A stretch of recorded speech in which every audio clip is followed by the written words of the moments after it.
Hello! In this video we are going to do some electricity revision. So first things first, you need to learn these circuit symbols, okay? So our first one is our cell, second is of course our ammeter, third our voltmeter, we have our resistor, we have our variable resistor,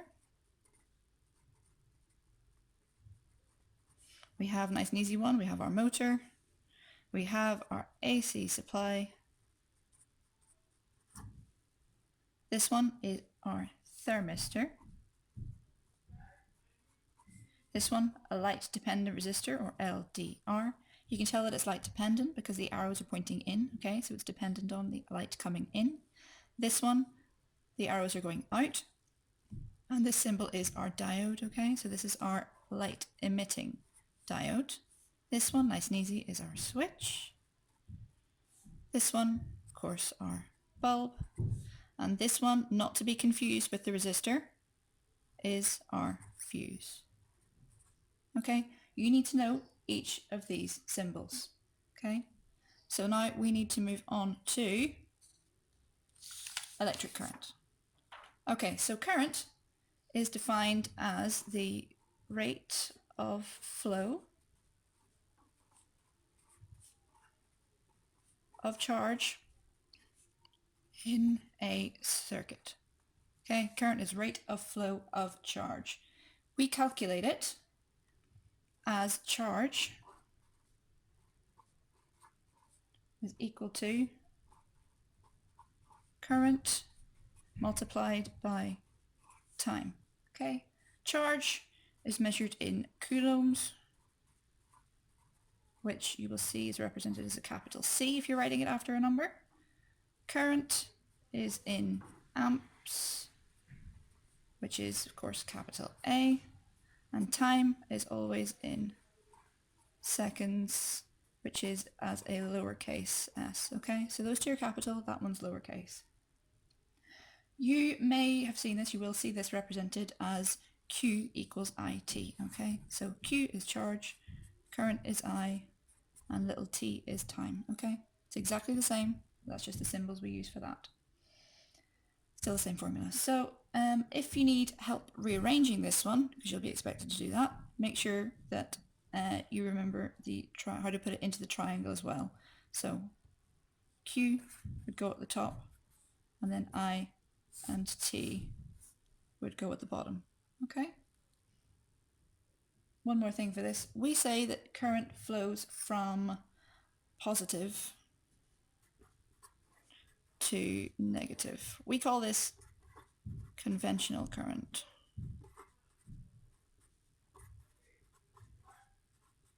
This is, of course, opposite to the flow of electrons, because electrons flow from the negative terminal to the positive terminal. This is just for historical reasons, okay? Right, on to the next bit. As you know, there are two types of circuit. So our first one here is our series circuit. Series is one loop.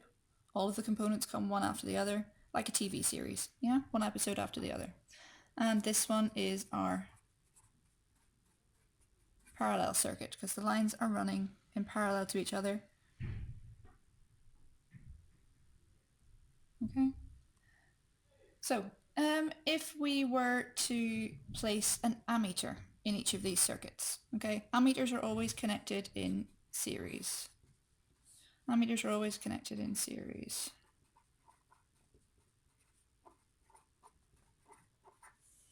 So if we were to place our ammeter at any point in these circuits, so if I were to place it in there, it would read the same there as if I place it in any other point.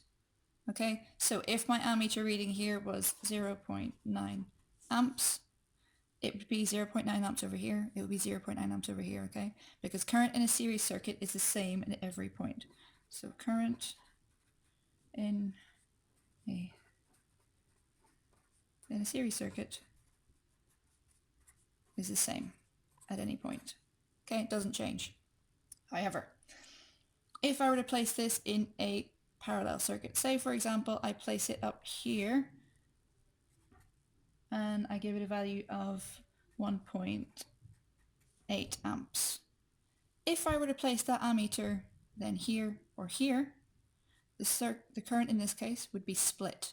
Okay, these are two of the same bulbs, so it's split by the same amount. Okay, each of these bulbs have the same resistance. So if I were to place it there or there, I would have readings of 0.9 amps and 0.9 amps. Now you'll notice that the total current here is the same as the sum of these two branches, okay? Not always split evenly, as I said, because it may not be, each of these may not be the same resistance, okay? So current in a parallel circuit is split, okay? These are the two rules that you need to learn. Okay, you must know these two rules. Moving on to potential difference. Okay, so potential difference. A power source makes electrons flow around the circuit by giving them a push. Okay, the push comes from the potential difference. Okay, a bigger potential difference therefore will give a bigger push. So say for example, I have a cell here of value 1.5 volts. If I add these two cells together, plus 1.5 equals 3 volts. Okay, so this is going to give my electrons a bigger push than this 1.5 volts. Okay, so potential difference is defined as the energy transferred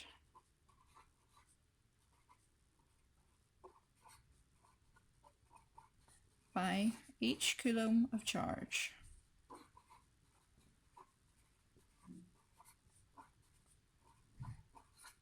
Energy transferred by each coulomb of charge. It is measured between 2 points in a circuit, hence why we talk about potential difference being across a component. Okay, so we talk about the potential difference across a component because it's being measured between 2 points. Okay, we calculate it, because of course there's a formula, using the formula potential difference is equal to energy divided by the charge. Okay, potential difference is measured in volts, energy as usual is measured in joules, and charge, as we said before, is measured in coulombs. Okay, you might see this one as another form as well. So potential difference is also represented using a capital V. Energy is always represented using a capital E, and charge is a Q. Okay, as before, you can put this into a formula triangle if you need help rearranging. Okay, so the energy goes at the top, V, and the Q. Okay. So if we look back at our two types of circuit, our ammeters were always connected in series. However, voltmeters are always connected in parallel or across, the component that we are measuring. So in this case, I want to measure the potential difference across this bulb. So I need to put my voltmeter in just here, okay? So you see the way it goes across. Okay, it looks like a little man holding on to those bits of the circuit there. And exactly the same in the parallel circuit. If I wanted to connect my voltmeter, I would connect it across each of these two bulbs. Okay, across each of those two bulbs. Now there's a rule for this as well. So if I were to measure the potential difference at each of these points in a circuit, I would notice a pattern. Okay, so in series, the potential difference is split between the components. Okay, so the components share a potential difference. Okay, so if I was to put another bulb in there and measure potential difference across it, if my total was, say, 3 volts, I would get a reading of 1.5 and 1.5 volts at each of these. Okay. However, in a parallel circuit, if this was 3 volts, this would read as 3 volts, and this would read as 3 volts. Okay. So in a series circuit,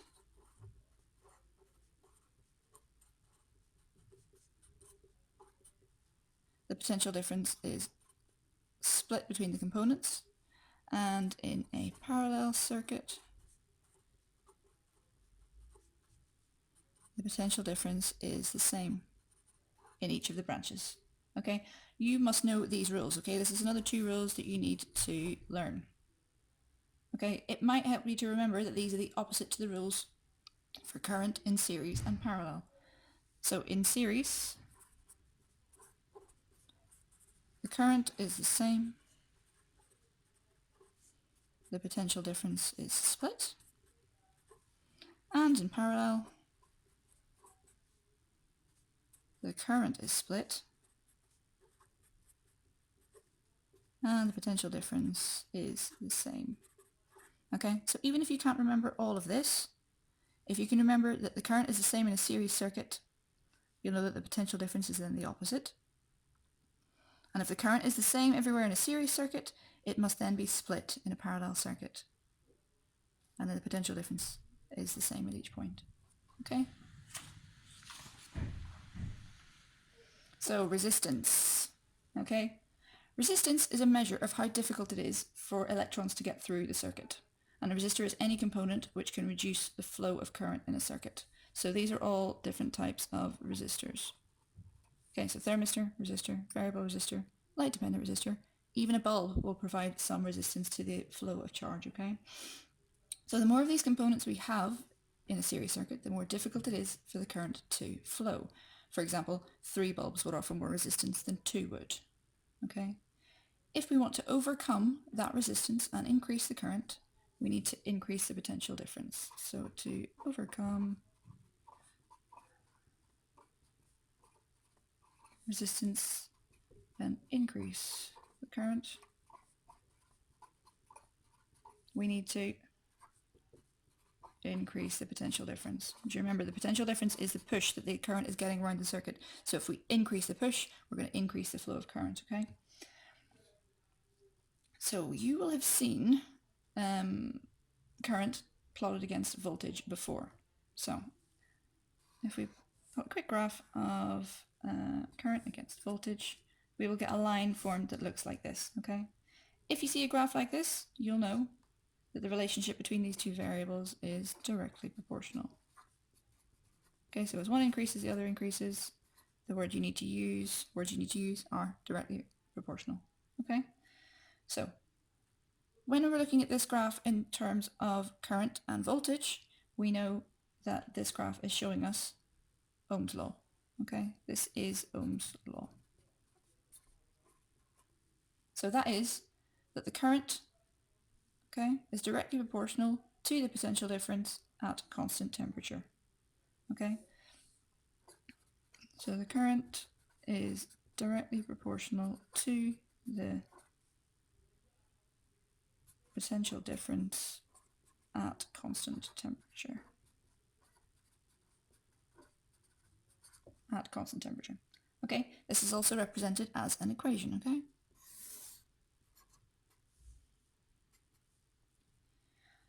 Potential difference is equal to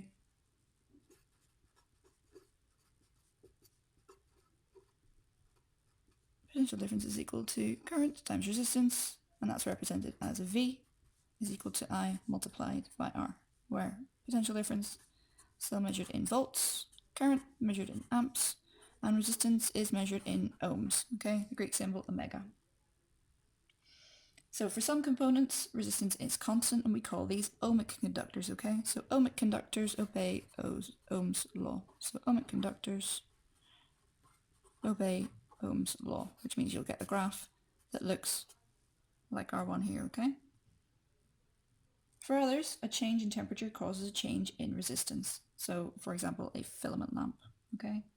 These are known as non-ohmic conductors, meaning they do not obey Ohm's law. See the way the relationship is no longer directly proportional?